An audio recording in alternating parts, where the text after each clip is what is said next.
Sir இப்போ விஜய் அவர்கள் பார்த்தீங்கன்னா கட்சி தொடங்கி ஒரு மாதத்தில் பார்த்தீங்கன்னா ஒரு 2 கோடி உறுப்பினர்கள் வந்து சேர்க்கறதுக்காக ஒரு செயலிலாம் அறிமுகப்படுத்தியிருக்காரு. அதுலேயும் பார்த்தீங்கன்னா ஒரு நாள்லேயே 50 லட்சம் பேர் அப்படின்லாம் சொல்கிறாங்க. இதெல்லாம் எப்படி பார்க்குறீங்க சார்? அவ்வளோ மடையனுங்க இந்த ஊரில் இருக்கிறதான் நான் நினைக்கிறேன்.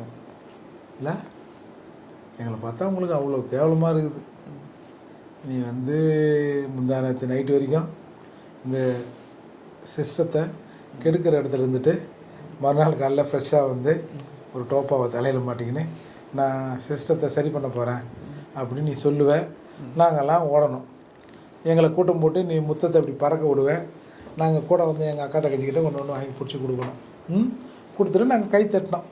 இவ்வளோ கேவலமானவன்னு நீ எங்களை நினைக்கிறேன் இல்லை? இதுக்கெல்லாம் ஒரு பாடம் வரும் சார். சார் இது இன்றைக்கு விஜய் மீது பொதுவாகவே இந்த ரசிகர்கள் மீதுலாம் எனக்கு ஒரு பெரிய நாட்டம்லாம் இல்லை சார். இவங்களுக்கு என்ன இப்படி சார், இப்போ ஒரு ரசிகர் இருப்பார் சார், விஜய் ரசிகர் மனத்தில் இருப்பார். அவங்க அக்கா மாமாவோட கல்யாணம் ஆகி ஏதாவது ஒரு ஃபங்க்ஷனுக்கு தீபாவளி பொங்கலுக்கு வந்துங்க சார், டக்குன்னு ஓடி போய் என்ன ஒரு 4 டிக்கெட் கொடுங்க. அம்மா ஏய் என்னையா இப்போ ஏதியா டிக்கெட்டு, இப்போ கடைசி நிமிஷத்தில் வந்து டிக்கெட் கேட்டால் என்னையா அது, எல்லாம் கொடுத்தாச்சு ரசிகர் மன்ற டிக்கெட்லாம், நீ வேணா யாருக்கிட்டனா போய் வாங்கிக்கோ அப்படின்னு சொல்லுவாங்க. அங்கே தேடி பார்ப்பான், ஒன்றும் கிடைக்காது. செக் இந்த விஜயை வேஸ்டா இருடா பண்ணுற பாரு சொல்லி நேரடியாக அஜித் ரசிகர் மன்றத்தை ஆரம்பிச்சிடும். இதுதான் சார் ரசிகர்களோட மனநிலை. ஒரு ஹீரோ அவரோட படம் ரிலீஸ் ஆகிற அன்னைக்கு அவனுடைய மனைவிக்கு பிரசவம் நடக்கணும்னு கோயம்புத்தூரில் கொண்டு போய் அவன் மொண்டாட்டி வயிற்றை அறுத்து குழந்தை எடுத்த ரசிகர்கள் இருக்கிறான். அதாவது ஒரு காலத்திலலாம் சொல்லுவாங்க, எம்ஜிஆரோட போஸ்டரை கீழ்ச்சி கீழே போட்டு பொம்பளை மேலே படுத்திருப்பாங்க அப்படின்னு சொல்லுவாங்க. இப்போ கொஞ்சம் மாறி கூப்பிட்டா நேரடியாக அடுத்த கட்டத்துக்கு தயாராகி நின்றுட்டாங்க ரசிகர்கள் தான் நான் பார்க்குறேன். அதாவது ஒரு மனுஷனுக்கு ஒரு ரிலாக்ஸ் தேவை. அப்போது நம்ம காசு கொடுக்குறோம். இப்போ இந்த தெருவில் வித்து கட்டணும்ல, இந்த குரங்கு வச்சு கொஞ்ச நேரம் பார்ப்போம். குரங்கு கொஞ்சம் நல்லா பல்ட்டி கிள்ளி அடிக்குதுன்னா இவ்வளோ 10 ரூபாய் கொடுத்து எக்ஸ்ட்ரா ஒரு 4 பல்ட்டி போட சொல்லியா, அதை பண்ண சொல்லியா, இதை பண்ண சொல்லியா அப்படின்னு ரசிக்கிறது இயல்பு சார். ஒரு சினிமா நடிகர்கள் சினிமாவில் நடிக்கிறானா போனோமா ரிலாக்ஸாக சிரிச்சோமா. இப்போ துப்பாக்கி எடுத்து பட்டு 2 கையிலும் 2 துப்பாக்கி எடுத்து சொல்கிறான். அந்த மாதிரி ப்ராக்டிக்கலாக நடக்குமா? வீசுகிற வெடிகுண்டை பிடிச்சி வீசுகிறான், நடக்குமா? பார்த்த உடனே காதல் வந்துடுது, டூயிட் பாடுறான், நடக்குமா? அப்போது நடைமுறை வேறு, வாழ்க்கை வேறு. இங்கே நம்ம தமிழகத்தில் இருக்கிற மக்கள் திரைத்துறையில் போய் இவனோட ஹீரோவை தேடுறான், இவனோட முதல்வரை தேடுறான். இப்போது தமிழ்நாடு ஆளை காத்து கிடக்கிறது. வருங்கால முதல்வர் விஜய்னு அடிக்கிறான். வருங்கால முதல்வர் விஜய்னா உனக்கு மட்டுமானா அவர் முதல்வர்? தமிழ்நாட்டுக்கு முதல்வர்னா எல்லாருக்குமே தானே முதல்வர். அப்போது நீ உன்னை தரம் தாத்தி கொள்வதோடு மட்டுமல்லாமல் அந்த முதலமைச்சர் என்ற பதவிக்கு ஒரு டிக்னிட்டி இருக்குல்ல, அந்த டிக்னிட்டியும் இவன் கேவலப்படுத்துகிறான். இதையெல்லாம் இவனுக்கு உணர்றானவளா இல்லைன்னு தெரியல. இன்றைக்கு பல்வேறு இயக்கத்தில் பல புரட்சிகர கருத்துக்களை பேசியிருந்தவெல்லாம் கூட இன்றைக்கி விஜய் தான் சூப்பர், அண்ணா வந்துட்டாருன்னா அப்படியே மாற்றிடுவாருன்றான். பொதுவாகவே அரசியல்வாதிகள் அரசியலுக்கு கொஞ்ச நாள் இந்த சமூகத்துக்கு எதனா செய்யணும் அப்படின்னு நினைப்பாங்க. ஆனால் நடிகர்களை பொறுத்தவரை அப்படி அரசியல்வாதி நினச்சிட்டு அப்படியே அக்கம் பக்கத்தை பார்த்து இவனும் கரப்ட் ஆகிடும். நடிகர்களை பொறுத்தவரை இவன் கரப்ட் ஆன பிறகு தான் அரசியலுக்கே வரான். நேற்று வரை இந்த சிஸ்டத்தை கெடுத்துட்டு 100-150 கோடி ரூபாய் சம்பளத்தை வாங்கிட்டு அதை அப்படியே பாதியாக 1/3 மறைச்சிட்டு இந்த நாட்டின் பொருளாதாரத்தை சீரடிச்சிட்டு உழைக்கின்ற என்னோட மக்கள் ஒரு பீடி கட்டு வாங்கினான்னா கூட அதில் வரி போகுது. அந்த வரியில் உனக்கு சஃபிசிகேட் செய்யப்படுது. இப்போ விஜய் வீட்டு ரோட்டில் இருக்கிற ரோடு போட்டால் அது மக்களோட வரி பணத்துலேருந்து தானே போடுது. விஜய் கட்டின அரசாங்கத்தின் வரியிலிருந்து தான் போடுது. என் பணமும் அதில் சேர்ந்து தானே உன்னோட நலனுக்கு, உங்களை போன்ற நடிகரின் நலனுக்கு ஏழை எளிய மக்கள் வரி கட்டுறான். இவங்க அந்த உணர்வு கூட இல்லாமல், சார் நீங்கள் விஜய் வீட்டு கேட்டை பார்த்துருக்கீங்களா? எவ்வளோ பெரிய கேட் பார்த்தீங்களா? எங்கேயாவது இவ்வளோ பெரிய கேட்டை பார்த்துருக்கோமா? அப்போது எங்கள் உலகம் வேறு, உன்னோட உலகம் வேறு. உன்னோட உலகம் வெறும் பேப்பரில் எழுதப்பட்ட வசனங்கள். இப்போ இன்றைக்கு கூட நீ பேசுகிற எழுதுகிற போகிறன்னா நீ சொந்தமாக சுய சிந்தனையில் வந்திருக்குமா? இல்லை இதுவரை சமூகத்தில் நடந்த இந்த சந்தர்ப்பங்களில் அட்லீஸ்ட் நீ பேப்பராவது படிப்பில்லை.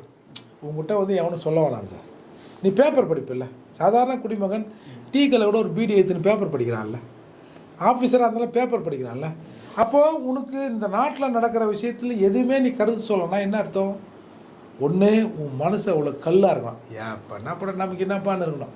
அப்படி இல்லைன்னா உனக்கு இந்த விஷயமே நடக்கிறதே தெரியாமல் இருக்கணும். ரெண்டில் ஒன்று தானே. அப்போது இதுவரை நீ வந்து இந்த சமூக மக்கள் மீது நடத்தப்பட்ட தாக்குதல்களில் இல்லை அவலங்களில் உன்னோட பார்வையை நீ சொல்லலைன்னா இந்த ரெண்டில் ஏதாவது ஒன்றா தான் இருக்கணும். அப்போ இப்போ ஏற்பட்ட நீ திடீர்னு ஒரு நாளைக்கு வந்து தமிழகத்தையே மாற்ற போகிறாரு அப்படிங்கிறது சும்மா ஒரு 4 பேர் விசிலடிக்க ஒன்றா சரியாக இருக்குமே தவிர இது வந்து கதைக்கு வராது சார். Okay sir. 2026 நாம தான் முதல்வர் அப்படின்ற ஒரு நிலைப்பாட்டில் தான் விஜய் வந்து பயணிச்சுட்டு வராரா சார்? ஆமாம், நேரடியாக முதல்வர் தான். அவர் வந்து எதிர்க்கட்சி தலைவர்லாம் இல்லை, எம்எல்ஏ ஆக மாட்டார், எம்பி ஆக மாட்டார். நேரடியாக நீலாங்கர்லேருந்து எல்லா சிக்னலையும் ஆஃப் பண்ணிட்டு நேராக இருக்கார். அப்படியே நேராக சட்டசபையில் போய் அதுவும் முதல்வர் ரூமில் தான் உட்காரும்.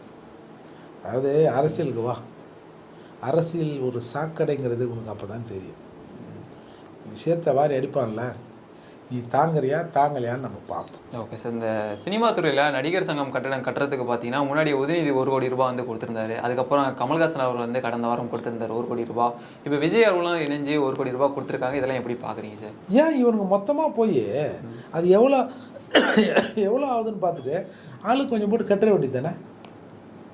விஜயகாந்த் இருக்கிறபோது இது நம்ம சொன்னோம்னா எப்படின்னு தெரில. விஜயகாந்த் இருக்கிற போது இங்கே வந்து ரசிகர் மன்றம் அந்த நடிகர் சங்க கட்டடத்தை கட்டுவதற்கு வெளிநாடுகளில் நிகழ்ச்சி பண்ணோம். வெளிநாடுகளில் நிகழ்ச்சி பண்ணால் என்ன நடக்கும்? இதெல்லாம் எவனும் மறைக்க முடியாது, இது எல்லாருக்கும் தெரியும்.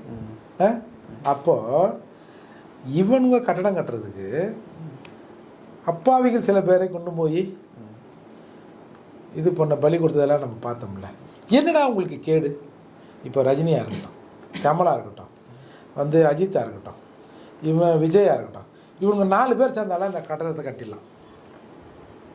இல்லை இவன் உண்மையிலே இந்த விஜய் இன்னைக்கு 1 கோடி கொடுத்தல, நான் ஒரு படம் ஃப்ரீயாக நடிச்சு தரேன், இல்லை நானும் இன்னொரு நடிகர் சேர்ந்து ஃப்ரீயாக நடிச்சு தரோம், அந்த காசு எடுத்து கட்டடத்தை கட்டியா சார்.